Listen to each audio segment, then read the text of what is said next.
Stand up सबका अपना अपना है, लेकिन हमारे हिसाब से जो अच्छा लिख सकता है, जो अच्छा बोल सकता है, और जो सबसे अच्छी बात जो अपनी चीज़ों को मतलब अपने जज्बातों को आप लोगों तक पहुंचा सकता है, वो वही कर सकता है जो जिसका दिल टूटा होगा, जो या जिसने किसी का दिल तोड़ा हुआ होगा। लेकिन आज इन सबसे दूर हट के हम लोग अपने दोस्तों की तरफ चलेंगे। कहेंगे क्या कि वैसे तो हम लोग के पास बहुत सारे किस्से होते हैं ना, स्कूल से मिल के हुए, या कभी स्कूल से भागने के बाद जब हम लोग कहीं बाहर जाते थे, चाहे वो बारा देवी का मेला हो या किसी चाय पे जाके पीने के लिए कोई ठेला हो। ठीक है, बात वो नहीं कह रहे हैं कि हम लोग किसी दूसरे की बात करेंगे या अपने प्यार से या उसे, नहीं, हम लोग दोस्तों की बात करेंगे जो हम लोग के लिए ज़रूरी होता है। तो जैसे हम लोग क्या मान लीजिए कोई स्कूल है, तो स्कूल में सुबह सुबह प्रेजेंटी सबने दी होगी, सबने करी होगी। तो ऐसे हमारे 3 दोस्त अमन, उज्जवल और अंचल मिश्रा बहुत फेमस थे अपने ज़माने के। क्या करते थे ये लोग, जैसे मान लीजिए कि कोई हमारे टीचर आए क्लास में चल के, तो कह रहे हैं कि भाई ऐसा कौन कौन है जो कल नहीं आया था। तो एक लड़की आगे से खड़ी हुई, एक दूसरे ग्रुप का लड़का, हमारे ग्रुप के 3 लड़के एब्सेंट होते थे। अब समझ लो किसी ग्रुप का 3 लड़के अगर एब्सेंट हो रहे हों तो क्या ही बात होगी उसमें। तो बात ये यहाँ पे आ जाती है कि अब वो लड़की है, तो लड़की आगे खड़ी, तो उससे पहले टीचर नहीं पूछता है। हम लोग का ग्रुप ज़्यादा फेमस था, उनसे पूछा। एक लड़का अलग था, तो हमारे ग्रुप की थोड़ी पहचान ज़्यादा थी कि ये सारे बहुत अलग हैं। तो उस लड़के से पूछा कि तुम क्यों थे, तुम क्यों नहीं आए, तो उसने साफ कह दिया कि तबीयत ख़राब है। अब भाई हमारे जो लौंडों को तो कुछ पता ही नहीं कि तबीयत सिर्फ ख़राब होती है। तो एक से कहा गया, अरे उज्जवल खड़े हो, तुम क्यों नहीं आए थे कल? तो उसने कहा सर जी हमें निमोनिया हो गया था। तो इन लड़कों को ये नहीं पता, ये साले हड़प्पा से निकलने वाले हैं लोग, हड़प्पा की खुदाई से निकले। इनको ये नहीं पता कि ये निमोनिया एक दिन में ठीक नहीं होता है। इनको ये नहीं पता है कुछ, इन लोगों को ये नहीं पता है कि निमोनिया एक दिन में ठीक नहीं होता है। और दूसरा क्या कह रहा है कि तुम क्यों नहीं आए थे, ये कह रहे हैं कि हम उज्जवल को दिखाने गए थे। ये उज्जवल को दिखाने गए, कहाँ दिखाने गए थे? तो सबसे पूछ लिया, बैठा लिए गए। तो आगे लड़की बैठी थी, क्यों प्रिया तुम कहाँ थी कल? कह रहे सर जी ये दोनों हमें देख रहे थे। ये दोनों हमें देख रहे थे। ये कह रहे कि भाई, तो ऐसे हमारे ऐसे नमूने मिलेंगे। एक दिन मुझे याद है, मैं ट्यूशन ले रहा था, तो फ़ोन आया, कहता है भाई को। तो हम आज तक यही नहीं समझ में भाई को आगे क्या। भाई हमारे अंदर, हमारे लौंडों के अंदर इतनी क्यूरियोसिटी, बोलते फ़ोन मिलाएंगे कहेंगे भाई को। तो भाई को ऐसा क्या, भाई हम तो नहीं जान पाए आज तक भाई को ऐसा क्या हुआ, क्या मिला।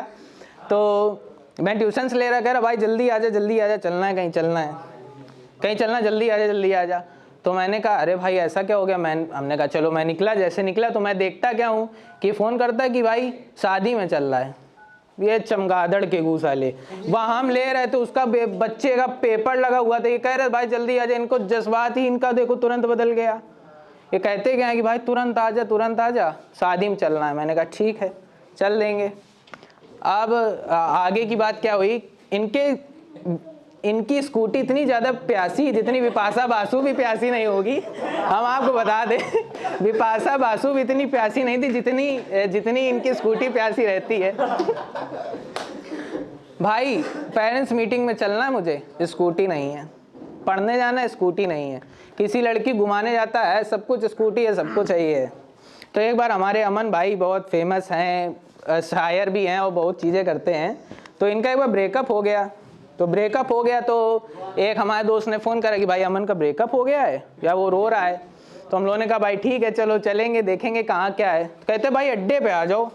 हमने कहा भैया कौन सा अड्डा कहाँ है? तो ये भैया बैठे, हम लोग सोचते थे कि हम लोग एक थोड़ा जहाँ से नदी बहती है तो उसके ऊपर पुल टाइप का बना था, तो वहीं शाम को खड़े होकर बातें करते थे। ये महाराज बगल से नीचे जाके पुलिया के पास वहाँ बैठे, और इनका गम देखिएगा आप लोग, मुंह में खाए मसाला और पी रहे हैं ऊपर से सिगरेट। इनका देखिए ऐसे कर रहे हैं, नीचे जाएंगे तो मसाला गिर जाएगा, तो सिगरेट ऊपर से पी रहे हैं ऐसे। अजय देवगन अपना प्रमोशन करने के लिए इनको ले जाने आया है, कह रहे हैं कि भाई तुम विमल मसाला और इनका प्रमोशन करने के लिए हमें आ जाओ। ऐसे हमारे दोस्त हैं। तो भाई इनसे हम लोगों ने बहुत सीखा, कहा कि सही अच्छा है कि तुम भाई को बोलते हो। तो भाई क्यूरियोसिटी तो हमारे अंदर भी थी, तो हमने भी एक बार फ़ोन मिला दिया। कैसे करा कि हमारे एक दोस्त हैं बहुत अच्छे, तो हम लोग सुबह मैच खेलने जा रहे थे, तो उसको हमें कॉल करना था। तो मैंने उसको बुलाने के लिए कहा कि हेलो, हमने फ़ोन मिलाया। तो भाई को ना बोल के हमने कहा कुछ क्यूरियोसिटी इसमें डाला जाए। हमने भाई को नहीं बोला, फिर हमने कह दिया फ़ोन मिलाया, हमने उठाया नहीं कि कौन वहाँ से बोला। मैंने कहा भाई को मेरा मेरा सुनिएगा कि भाई को मेरा, मैंने बोला नहीं आगे क्या। उधर से उनके पापा बोलते हैं क्या मेरा क्या मेरा। तो पीछे दौड़ा दोस्त आया, वो कह रहा है अरे पापा को पता नहीं, देख क्या कह रहा है, किसका कह रहा है अरे अरे अरे पापा ऐसा नहीं कह रहा, वो ऐसा ऐसे पता नहीं कहाँ से आ जाते, क्या क्या दे रहा है मेरा तेरा। तो ऐसे बहुत हमारे जैसे ब्रेकअप हो जाता है किसी का, तो उसमें दुखी होने वाली बात नहीं, उसको सेलिब्रेट करो कि एक गाड़ी जाती है दूसरी आती है, यही सोचिए कि। लेकिन कुछ लोग, हमारे बहुत फेमस कवि रजत सूद, तो उन्होंने कहा कि मेरे दिल पर कुछ इस तरह किया उसने कब्जा, कि मेरे दिल पर कुछ इस तरह किया उसने खर्चा, वो खाली भी नहीं करता किराया भी नहीं देता। क्या करते कि वो खाली भी नहीं करता किराया भी नहीं देता। तो ऐसे बहुत चलते रहा, लेकिन हमें अपना भी लिखना, क्योंकि हम भी भाई नी की लाइन में थे, कटा हमारा भी है बहुत सही, कटा हमारा भी बहुत सही है, तो हमें भी नी की लाइन में चलना था।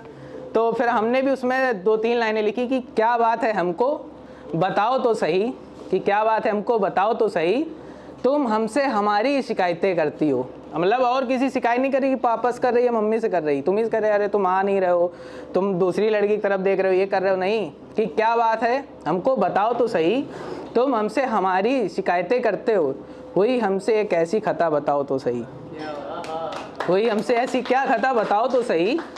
फिर आगे आगे बहुत चलता रहा। तो आप एक समय आपको उसके जाने का कुछ बुरा तो लगता ही है, तो फिर उसमें लिखा कि एक बात लिखा हमने कि आओ वो पुराना हाय हो जाए, व्हाट्सअप वाला नहीं, लड़कियां बेचती हैं ची भाई, हम लोग तो वाले अचाई वाले हैं नहीं, तो हम लोग तो अचाई वाले हैं, तो कहते हैं आओ वो पुराना हाय हो जाए अनकहा बाय हो जाए, कि आओ वो पुराना हाय हो जाए अनकहा बाय हो जाए। तो जैसे बहुत लोग एनसीसी ज्वाइन करते होंगे तो देखते हैं कि वहाँ बहुत चीज़ें फैसिलिटी देखने को मिलती है, उसी को हमने अपने शायरी में डाला है कि आओ वो पुराना हाय हो जाए अनकहा बाय हो जाए, दिल में दाखिला दिलवा कर बिना विदाई दिए कहाँ चली गई हो बताओ तो सही। क्या बात, कि दिल में दाखिला दिलाकर बिना विदाई दिए कहाँ चली गई हो बताओ तो सही, कि अब रह नहीं गए हम तुम्हारे, अब ये भी गुस्सा भी है कि अब रह नहीं गए हम तुम्हारे, लेकिन झूठे नहीं थे वादे हमारे, कि अब रह नहीं गए हम तुम्हारे, झूठे नहीं है वादे न हमारे, कि अब डरता नहीं हूँ ठंडे पानी से नहाने में, कि अब डरता नहीं हूँ ठंडे पानी से नहाने में, हुआ है मुझे एक ऐसा रोग बताओ तो सही, कि हुआ है मुझे एक ऐसा रोग बताओ तो सही। अब ऐसे और भी आगे चलते रहे करेंगे बातें। फिर अब हमारा तो यही कहना है कि आप मूव ऑन कर जाइए। अब हमारी मैडम है मोनिका मैडम, जिन्होंने हमें बुलाया, उनके लिए हम एक शेर कहेंगे। जुनैद सुल्तानी बहुत फेमस शायर हैं, वो कहते हैं कि वो जो छुप छुप के मिला करते थे हम तुम पहले। मैडम समझ रही ना? नहीं समझ रही, अभी समझेंगी। कि वो जो छुप छुप के मिला करते थे हम तुम पहले, याद मुझको वो पुरानी सी सड़क आज भी है। क्या बोलते हैं कि वो जो छुप छुप के मिला करते थे हम तुम पहले, याद मुझको वो पुरानी सी सड़क आज भी है। लेकिन फिर वही कहता है कि दिल नहीं, वो फिर जाओगे फिर कटेगा। फिर कहते कि फिर उसमें हमने अब 2 लाइनें लिखी बस, जैसा हमारे बड़े भैया ने बताया। तो भाई बता रहे थे कि 2 लाइन का भी शेर होता है, 4 लाइन का भी होता है। हमारे हिसाब से शेर बिना कहे भी कहे जा सकते हैं, कि आप अगर उनकी आंखों में आप पढ़ सकते तो वो भी शेर कहेंगे कि इस दुनिया में दिल लगाने का क्या फ़ायदा, कि इस दुनिया में दिल लगाने का क्या फ़ायदा जब दिल में बसी धड़कन भी अपनी नहीं। तो इस दुनिया में दिल लगाने का क्या फ़ायदा जब दिल में बसी धड़कन भी अपनी नहीं। और भी, लेकिन हम आखिरी में जो निष्कर्ष आएंगे, आप कहीं पर भी दुनिया में घूमाओ, किसी भी लड़की के साथ घूमाओ, 400-500 फूका हो, लेकिन आप घर आओगे तब भी माँ आपकी कहेगी कि बेटा भूख लगी है क्या। तो सबसे बड़ा आपको चाहने वाला आपके पापा से भी ज़्यादा आपकी माँ, उनकी रिस्पेक्ट करना चाहिए। तो उनके लिए 4 लाइनें लिखी हैं कि माँ तू प्यार की परिभाषा है, तू वो सफलता की अभिलाषा है। मतलब प्यार की परिभाषा का मतलब समझ लीजिए कि प्यार अगर डिफाइन करना हो तो आप सिर्फ माँ का नाम लीजिए, कहेंगे तू माँ तू प्यार की परिभाषा है, तू वो सफलता की अभिलाषा है। माँ तू उजाले का वो मोड़ है, तू बरसात का वो मोर है, तू ही गणित का समकोण है। माँ तू है तो दुनिया की सारी दौलत फीकी है। तो मैंने सारी दुनिया जीती है। माँ तू है तो मैंने सारी दुनिया जीती है। माँ तू है तो मुझे क्या कमी है, अंधेरों से भी मिल रही रोशनी है। माँ तू है मुझे क्या कमी है, अंधेरों से भी मिल रही रोशनी है। तो शुक्रिया इतनी तवज्जो से सुनने के लिए। That's all about from my side.